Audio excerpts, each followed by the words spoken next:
Hi, it's Graham Wilson here and welcome to day 11 of our personal leadership challenge. Today's all about how we unleash innovation in our teams and how we actually take ideas and thoughts and turn those into real value for ourselves and for our clients and for the wider society. Yeah, my definition of innovation is exactly that. It's around how you create an amazing idea, normally a combination of different things, how you take the idea on a hazardous journey, because at any moment along that journey you can get killed, can't it? And then finally, how do you then unleash that to the world and make sure that it really adds value and makes a difference to what's actually happening out there? And when you think about the situation at the moment, we're all innovating, aren't we? We're all having to pivot our businesses, we're all having to think, and we're all about how do we collaborate effectively and start to come up with some really great ideas that are going to really add value. There are loads of stories, aren't there, around how manufacturing, the car industry, for example, are starting to shift into actually manufacturing respirators. And a lot of issues and challenges in terms of innovation, they come, don't they, from struggling moments that we have a problem or an issue or an opportunity, and then people get together and they look at how they solve that particular issue. And I'll give you some examples of that as we go through the actual particular module today. We're going to go on a journey together around innovation. I'm going to start off with, in a moment, sharing some work by a consultancy called Doblin over in the States, who have created a framework, a great idea in terms of all the areas that we can actually innovate. A lot of companies will innovate in products and services, but there's lots of other areas that we can think about. So I want to share that with you. I then want to share with you perhaps some of the things that stop us from innovating in our organizations. And then finally, I want to share with you the innovation framework that we use and we teach on our programs. You'll be able to download, obviously, again, all this information. We're going to give the crown jewels away this time. I'm going to share with you a toolkit, an innovation toolkit that you can actually have a look at. And in there will be all the things I'm going to talk about today, plus all the tools and techniques you can use to work with your teams, either in a virtual or a face-to-face way, to be able to really innovate and start to drive innovation in the organizations. So let's have a look at the first area of research through the company called. So let's go and have a look at all the areas that we can actually innovate in. So Doblin's come up with this amazing framework of 10 types of innovation. And across the top, you can see all the 10 areas that we can actually innovate in our organizations. And most organizations, when you look at the time and effort they spend on innovation, they're probably going to spend most of their time in the offering, so in product performance, product system, and possibly into the service as well, depending on what type of organization they actually are. While companies who really know their stuff, what they'll do is innovate across these 10 areas. So they'll be looking at their profit model, they'll be looking at how they innovate using a network. They'll look at the structure of their organization and see where they're going to actually innovate in that area. They'll look at their processes. Yes, they'll look at product performance and product system and also the service, but they also spend a lot of time and effort looking at how they take their products to market through their channel, how they innovate using their brand, and how they create an amazing customer engagement and customer journey. So as an organization, these are the 10 areas in which you can innovate. And it's really important that you set up the systems and ways of working to get your teams to really think about these different areas about, can we actually use a different financial model? Can we move from pay-as-you-go to licensing, and all sorts of different ways that we can think out in terms of our profit model, for example. Business model canvas we talked about earlier is a fantastic tool to be able to think about what is your value proposition, how do we take that value proposition to market, and how do you then innovate in a really clear way so that we can earn the revenues and maintain a low cost base. So that's Doblin's 10 types of innovation. Let's have a look at some of the reasons why we really need a framework and what are some of the things that can actually get in the way to stop us from being successful. I've identified 7 blockers to innovation. The first one is not adapting to our new world. We're still stuck in our old ways of doing things. And the problem we can often create in organizations is we create a culture which is overmanaged and under-led. And when we do that, of course, we stop people from thinking. We work in silos, the structure's not right, ideas get killed, and people just hit their KPIs and work in isolation. So this whole concept of direction and empowerment and getting people to really come up with new ideas is really, really important to create. The second thing is around the mindset of teamwork is cheating, so not actually collaborating. Again, this is down often to the structure, the silo mentality, the way we set our measurement systems, the way we work in isolation, the fact that there's a problem in, let's say, supply chain, the supply chain experts try and solve it. If there's a problem in marketing, the marketing experts try and solve it. We don't actually get this cross-functional way of working with a process that's going to drive innovation. We get too busy and we don't take time to think about opportunities. We're on this hamster wheel, as we've talked before. We don't get to the root causes of problems. We're rushing around trying to make one idea work. We're not getting insights, we're not learning, we're not growing, not prioritizing. How many times have I seen when I look at organizational plans and I look at all the projects on place and I say to them, look, can you prioritize those? They go, well, they're all important and we're trying to do too much at the same time. So everything has to be done. So we're not actually prioritizing. So actually the innovation dies because you've got to deliver. We get stuck in this delivery mode. So not killing risk early enough and not actually taking these great ideas on a journey and making sure that we kill risk before the ideas get killed.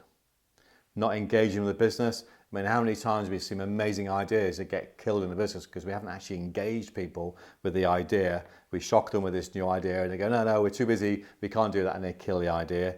And finally, not leading change in the right way. So coming up with a great idea, but not getting the new normal, not embedding that change and making that happen, not getting the business to accept that new change, and not driving things in the new way. So there are 7 blockers to innovation, and that's really, I believe, why we need a framework to help us to really think in a different way and to drive innovation. So let's have a look at that framework.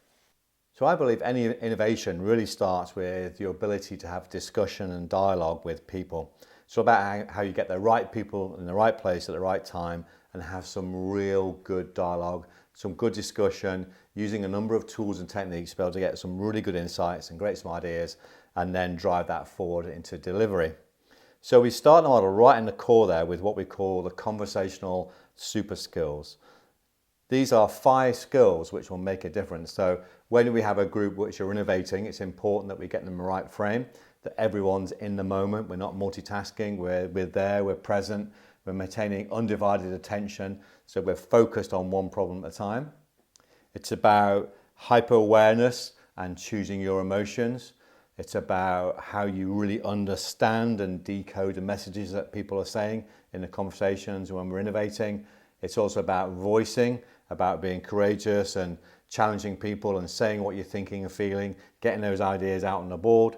And finally, it's about having the right structure in place and the right flow in order to take these ideas from a problem or struggling moment to gathering insights and ideas, to then prioritizing those ideas, to then trying those ideas out, to then making sure those ideas really add value. So that's the start of it, is the ability to do that. And we do a lot of work in helping people to be able to do that effectively. The model around the outside wheel, or the process I should say, because I think innovation, probably not a process, I think innovation is more of a journey.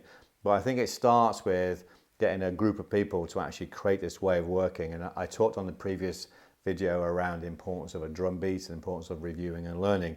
You can feed this process in, and we tend to use the innovation framework as part of the 90-day review process. So when we're working with senior teams, we'll actually get them to go through these 4 stages as part of the review process. Or in particular, it might be to solve a particular issue or solve a problem a client has, or to have a look at a new way of financing the business, or whatever it actually is. We'll actually use this process to be able to come up with some really great ideas about improving performance. So step 1 is about how we generate ideas. This is about finding the struggling moment. So I don't know about you, but I've sometimes been driving down the motorway when we were free to drive around. And sometimes, you get stuck behind one of those big articulated lorries and you're on a small country lane. You've ever been there? And it's really frustrating because you're trying to sort of get past, but you want to remain safe. So you're dropping back a little bit, having a look. And when you start to pull out, you'll find a big juggernaut flying past you. So one of our clients, Samsung's, came up with a really great innovation, and Samsung's are fantastic at making cameras. They're fantastic at making TVs, and amongst many other things that they're amazing at as well. And what they did, they got a team together and they looked at this problem around, if you imagine you're stuck behind a Samsung lorry, or any lorry really, and you've got this problem that's really dangerous. So how can we actually improve safety? And what they did is they put a camera on the front of the articulated lorry, and on the back of the lorry where the doors are, they put a TV screen. So you can now see what's actually coming along the way. So you can actually then pull out when it's safe to go. And I think those sort of innovations start with the struggling moment. So at the moment I mentioned there about the motor manufacturing, how they're shifting their production into respirators. So that's a struggling moment. So let's shift what we do and innovate. Samsung, again, we worked a lot with Samsung over the years, and one of the things they did is, when you're doing your washing, for example, and you take the washing downstairs, and on the stairs you drop a sock, and then you put the washing into your washing machine, you close the door, put the powder in and the conditioner, and you start it all off, and then you turn around and you see that one sock on the steps, don't you? And they've innovated, of course, and now you can buy these washing machines with a little door in the door, so a door within the door, which allows you then to put the odd item that you've forgotten. Again, it comes from a struggling moment. So it's about finding these struggling moments. It's about understanding what's not being said in that moment. So what are your customers not telling you? It's really great, isn't it, to talk to people who would never be a customer, or people who really love you, not the people who like you. It's about the two ends of the spectrum where you're going to get the ideas. And how do you then generate solutions using the right people in the right place at the right time to get the right outcomes? And again, in stage one, there's a number of tools we can use to do that really effectively. Stage two is really, we've opened up our thinking, we've generated these ideas. Now we need to start to converge those ideas and start to think about, well, with all these ideas, how do you choose the one or two great ideas and make them really big and robust and make sure they can travel that journey and get into adding value? So next stage is about evaluating. It's about evaluating and making choices about what is you're going to do. And then it's about creating a compelling vision, so we start to then engage people around those ideas so they actually support it and actually make those ideas work. Stage three is all about decision making. So this is all about taking the 2 or 3 ideas that we're going to use as our innovation journey, and it's about planning, engaging and selling those ideas to the organization and externally as well. And then finally, stage 4, which most organizations are pretty good at, which is around how we run those projects, how we implement, how we review, and how do we measure the benefits or the impact those ideas are having. Because remember, innovation is around taking an idea, taking it on the journey, and then making sure it adds value. So we need to measure to make sure it does actually add the value we're asking for. So there's the framework. If you look at this next slide, you'll see that we've broken the framework down into a little more detail, and this is what we teach on our innovation programs. And you can see that we have ideas across the top in terms of the process or journey, general ideas, evaluation, decision making, implementation, why that stage is really important, what you can actually do at each of those stages, what tools can you have. And I'm not going to go through all those tools today because there's a lot of tools in there. And what I'd like to do is create a leadership vault, and with the time we've got at the moment, I'm starting that process where it's a bit like Netflix or Amazon Prime, where you can go on there and there's all these little short videos, all these different tools like the 5 Whys, Gap Leap, 5 Struggling Moments, all those sort of things. And those tools will be available eventually. We're working on it, so bear with us on that. So they are all in the toolkit that you've got. And the final bit on the framework really is what are the outcomes of each stage. So at generating idea stage, we're looking for new insights and ideas. The evaluation stage, we're looking for new opportunities and clear visions. The decision making, we're looking for a change plan and an engagement or delivery plan. And the final bit, we're looking at action and added value. So innovation's a massive topic, isn't it? And there's loads of tools and techniques we can use. So download the guide. It's my gift. I'm giving away the crown jewels today. You're going to have loads and loads of tools to have a look at, but go and have a look at those tools, look at how you can use them, but start to think about how you can create this way of thinking, these 4 stages of generating ideas, evaluating, making decisions, and then implementing, making sure that's part of your ways of working, make sure that's part of your rituals and routines. And if you regularly do that on a regular basis and create the right drumbeat, and as I said before, a good way to do that is every 90 days, or if an opportunity comes, then you set a team up and they use that process. So have a go at it, have a think about it. It's a great opportunity right now because we're having to innovate, aren't we? So right now you can start to use that process and start to use some of the tools. You don't use every tool, every stage, and every situation. You pick the tools for the right situation you're actually in, and have a go at it. Have a go at take a particular situation in your business, for example. You sat at home, get a group of people together virtually and start to have a go at using some of these tools and see what ideas you come up with. Let us know. It's been really rewarding actually the last few days, where I've been getting lots and lots of messages from people saying that they're really thankful for how generous I've been, the fact that they're learning lots of information and lots of ideas and thoughts they can use. particularly in these dark times we have at the moment. So keep the messages coming. I'll keep the videos coming. And as long as I can be making a difference, as long as I can be awakening possibility and helping you with some really good ideas to actually make a difference in your lives, then I'll be a really happy man.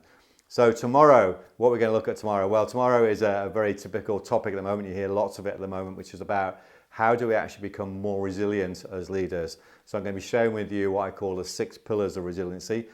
We have a book, I'm writing a book at the moment with my daughter, and it's all about resiliency. We've called it Wabi Sabi. And I'll share some ideas and thoughts about what that really means a bit later on. That's a word we've made up, a Japanese word from 2 different Japanese concepts that come together to create what we call the art of resilience for everyday warriors. So I'll be sharing some insights and ideas about what the 6 pillars are and what you can do to actually build and boost your resilience in these tough times. So we'll see you tomorrow. Bye for now.